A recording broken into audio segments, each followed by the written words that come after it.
Eu acabei de ver um vídeo no YouTube chamado Você Não Terá Nada e Será Feliz. E queria falar um pouquinho sobre isso, né? A gente que é da geração Z, a gente foi tacado em um mundo que não tem mais esperança. A gente não vê mais esperança nas coisas, não vê mais esperança no amor, não vê mais tanta esperança assim no estudo.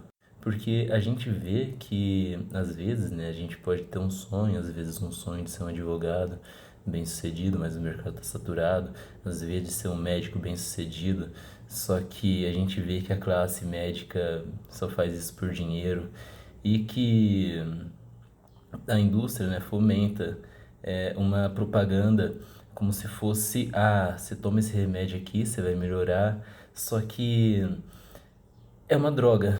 É uma droga que você toma que não te ajuda e você toma outras drogas a fim de tentar ficar melhor e você não consegue ficar melhor, vai se afundando cada vez mais em um poço cada vez mais profundo de desigualdade. Porque assim, a gente nasceu em uma era digital muito forte, né? Era de comparação, todo mundo se compara uns com os outros e isso é muito prejudicial para todo mundo. Você vê no TikTok pessoas felizes viajando, vê no YouTube pessoas felizes viajando, no Instagram pessoas felizes viajando com famílias perfeitas. E por mais que talvez isso seja uma falácia e que as pessoas no fundo, talvez tenham isso, só que não sejam de fato felizes, o que é felicidade?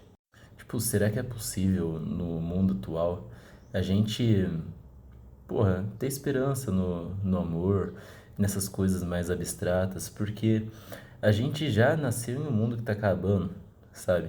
Tá tendo um monte de guerra por aí pelo mundo, perseguição de várias religiões, de várias etnias, de vários povos, nações querendo invadir outras, nações querendo tomar recursos de outras nações para satisfazer as necessidades próprias. Que nem tá acontecendo agora nos Estados Unidos, porque assim, os Estados Unidos basicamente cresceu por meio da imigração. E agora o que o governo Trump está fazendo é basicamente tirando essas pessoas de lá, tirando famílias de lá, tirando sonhos que as pessoas construíram lá e simplesmente tirando tudo delas e deportando elas. E tem gente que aplaude isso, que dá risada disso, que acha isso algo natural. E a gente vê como é que o mundo, ele é de fato podre, sabe? Pô, ninguém, tipo, não esperava, mano. Tipo, não esperava. Perceber que, pô, realmente existe uma elite satânica que controla tudo, que faz ritual com menor de idade, que trafica mulheres, que, pô, muita sujeira, cara. E às vezes você tenta achar algum propósito em algum livro ou coisas do tipo, lendo, ouvindo música. Só que a única coisa que você sente é saudade de um tempo que você não viveu, de coisas que você não viveu, porque hoje em dia todo mundo fica calado, todo mundo prefere muito mais se expor do que falar. Então virou um silêncio da voz que foi substituído por músicas, por dancinhas, por, sei lá, por coisas bestas. Mas ao mesmo tempo não tem como julgar a maneira que a nossa geração faz para se sentir feliz, talvez, para se sentir um pouquinho mais completa de si. E a gente acaba se encontrando, caminhando em círculos e, porra, círculos que não acabam mais e ver como é que o mundo ele é segregado, que as pessoas que têm mais dinheiro se casam com as pessoas que têm mais dinheiro, as pessoas que têm mais dinheiro pagam escolas para os filhos estudarem, né, nos melhores cursinhos, nas melhores escolas, para fazerem os concursos públicos da vida. E assim, quem sabe, algum dia, né, depois de sacrificar toda a sua vitalidade, todo o seu tempo, conseguir viver uma vida boa, estável e ter alguma posição na sociedade que a gente vive que, convenhamos, é uma merda. Porque assim, negócio que eu penso, até os anos 2000, sei lá, talvez 2005, tinha realmente coisas que talvez nos dessem algum refúgio para tudo que está acontecendo, para depois da virada do milênio e assim, a pessoa achava que o mundo ia acabar nos anos 2000, só que aos poucos, né, é, foi tudo sendo morto. Que nem a gente tinha bons cantores, boas bandas, Nenhum de Nós, Charlie Brown Jr., é, a gente tinha os Beatles, né? Tinha muita coisa boa, só que hoje em dia o que a gente tem? A gente tem a Ana Castela, a Virgínia, Zé Felipe e Oruan. Então você vê que cada vez mais a gente sendo empurrado para um poço de miséria intelectual, miséria cultural e as pessoas conformadas com isso, sabe?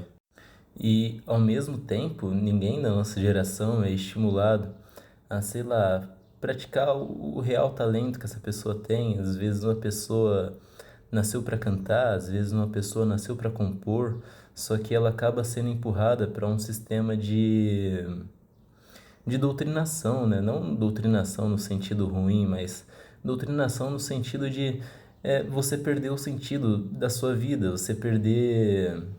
Você não entendeu, você está fazendo aquilo lá que você está fazendo, só que você não vê um propósito naquilo.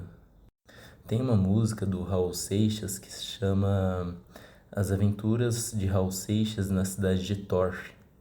E ela fala sobre como é que a gente, né, virou carrasco e vítima do próprio sistema que a gente criou, carrasco, por causa das pessoas que cortam, né, as nossas capacidades. Às vezes uma pessoa querer ser atleta, e vítima, por causa que a gente virou vítima, a gente, pô, não sabe mais nem falar para a câmera. A gente virou refém de um sistema de dopamina que fica basicamente alimentando a gente. E mataram as revoluções, mataram os grandes pensadores. E a gente vê que tipo, o mundo está virando cada vez um sistema controlado pelo mercado financeiro global e pela busca pelo dinheiro, pelo sucesso, pela fama, pelo sexo barato. E são coisas realmente tristes de se pensar e de se ouvir, né? Que nem muita gente fala que em 2030 vai ocorrer uma grande catástrofe, 2045 vai ocorrer alguma coisa. E assim, eu até boto um pouco de fé nisso, sabe? Mas, enfim, o que muda? A gente vai continuar no mesmo patamar, sem ter felicidade, com a religião morrendo, cada vez mais pessoas que não acreditam de fato em Deus ou que frequentam as igrejas sem entender quais são os princípios, quais são as coisas que devem ser seguidas, e cada um virando basicamente a salvação de si mesmo e não esperando que ninguém venha salvar a gente, sabe? E um negócio que aconteceu hoje me deixou muito preocupado foi a quebra daquele acordo entre Estados Unidos e a Rússia sobre a proliferação de armas nucleares. Tanto que o primeiro-ministro, acho que o primeiro-ministro ou vice-presidente da Rússia postou: o inverno chegou, a Rússia tentou fazer um acordo com os Estados Unidos, só que os Estados Unidos não quis fazer um acordo. Então a gente vê que é uma potência que está colocando medo em todo mundo, querendo acabar com todo mundo, querendo acabar com tudo. Em troca de quê, gente? Em troca de quê, mano? Em troca de choro das pessoas, de desilusão, de perca de esperança em um mundo melhor, coisas do tipo.